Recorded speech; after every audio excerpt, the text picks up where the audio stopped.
గురుగారు నమస్కారం. సూర్యోస్మిమ.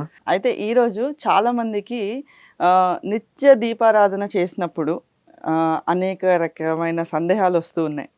అంటే దీపం వెలిగించిన తర్వాత అది కొండెక్కితే ఏంటి? ఆ ఒత్తి పూర్తిగా కాలిపోతే ఏంటి?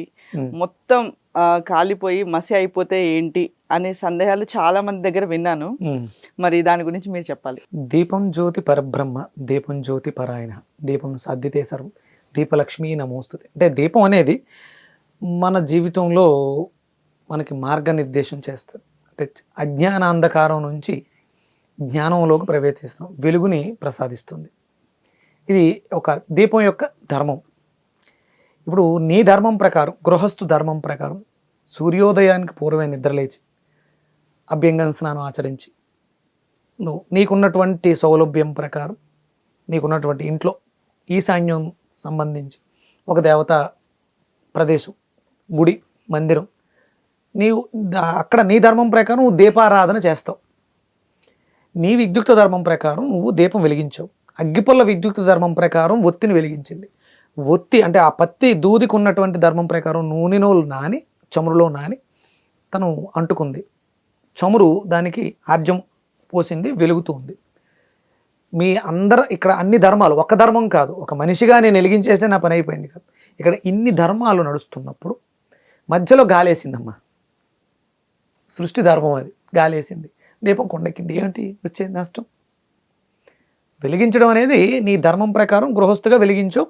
నువ్వు చూస్తుండగా జరిగింది కాబట్టి మళ్ళీ ఇంకొకసారి వెలిగిస్తావు. ఇక్కడ తప్పేం లేదే, అదేం కాదు.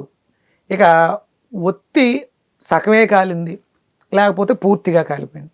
నువ్వు అక్కడ వాడినటువంటి వస్తువు, అంటే అది గుడ్డవత్తు అనుకోండి, తెల్లని కాటన్ వస్త్రంతో వెలిగిస్తారు, పత్తితో చేస్తారు. అందులో ఇప్పుడు చాలా రకాల కంపెనీలు చాలా రకాల దూదులతో చేసేస్తున్నాయి. అవును.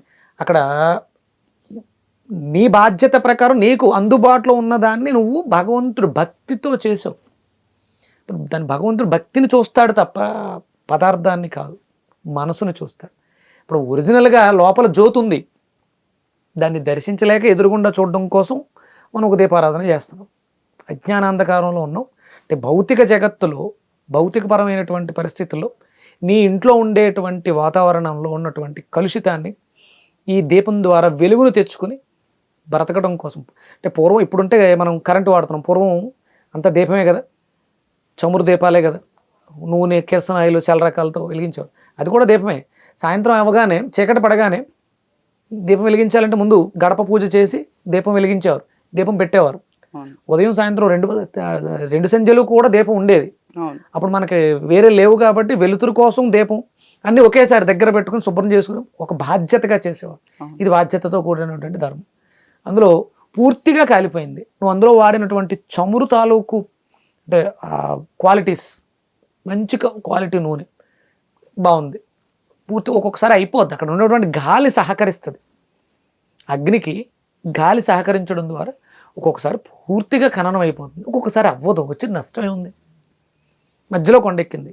ఇప్పుడు ఇలాంటి సందర్భంలో ఏం చేస్తారంటే, మర్నాడు దీపారాధన చేసినప్పుడు ఇక్కడ మిగిలిపోయింది శేషం, ఇది శివమాలిన్యం అంటారు దాన్ని. దీన్ని మళ్ళీ మనం ముట్టించకూడదు కాబట్టి దాన్ని శుభ్రం చేసి కొత్త దీపాన్ని వెలిగించుకో.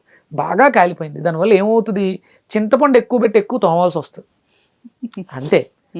అంతకు మించి పెద్దగా జరిగే ఇబ్బంది లేదా కొత్తగా కలిసి వచ్చేది ఏమి ఉండదు.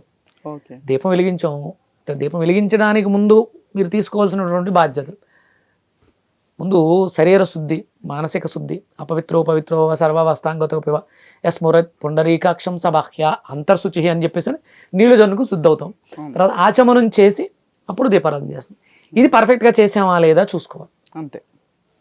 ఇది పర్ఫెక్ట్గా చేసి దీపారాధన చేసి దీపానికి నమస్కరించి అక్షంతలేసి దీపలక్ష్మిని, దీపదేవతను అక్కడ ఆవాహన చేసుకుంటాం, ఆవిడ వెలుగునిస్తుంది, దానికి నమస్కరిస్తాం. అప్పుడు అసలు దేవతా పటాలే, దీపం ఒక్కదానికి పూజ చేసేసుకోవచ్చు. దీపంలో అన్ని షోడశోపచారాలు చేసినా, పంచోపచారాలు చేసినా దీపానికి చేసేయచ్చు. దీపం లక్ష్మి అంటున్నాం కదా, లక్ష్మి కోసమే కదా పూజలు చేస్తాం, ఏదో కలిసి వస్తుందని. ఏమీ రాదు, మీరు దీపం వెలిగించండి అంటే ఎవరైనా చేస్తారు? చేయరు. కాబట్టి మన బాధ్యత ప్రకారం ఈ క్రతువు కరెక్ట్గా చేసామా లేదా, శరీర శుద్ధి అంతర్శుద్ధి చేసుకున్నామా లేదా, ఇది చూసుకుని దీపారాధన చేస్తే సరిపోతుంది. ఇక ఎక్కువ కాలింది తక్కువ కాలింది, సహజంగా పూర్వం ఏం చేసేవారంటే పెద్దవాళ్ళు ఖాళీగా ఉన్నప్పుడు పత్తిని తీసుకొచ్చి విభూతి చేతికి రాసుకొని అవును. 5 ప్యానల్ చేసి ఒక ఒత్తిగా తయారు చేసాం. ఇప్పుడు అంత ఓపికలు ఎవరికీ లేవు కాబట్టి మనం మార్కెట్లో కొనేస్తున్నాం. వాళ్ళు వాడే ఆ పత్తి యొక్క క్వాలిటీ మీద ఆధారపడి ఇక్కడ దీపం మధ్యలో కొండ ఎక్కడమా చివడమా పూర్తిగా కాలిపోవడం అనేది ఉంటుంది తప్ప ఇది పెద్దగా మీరు భయపడిపోవాల్సినంత అవసరం లేదు. అంటే మాధ్యమాలు ఎక్కువైనాయి, అందుకని సమస్యలు ఎక్కువైనాయి.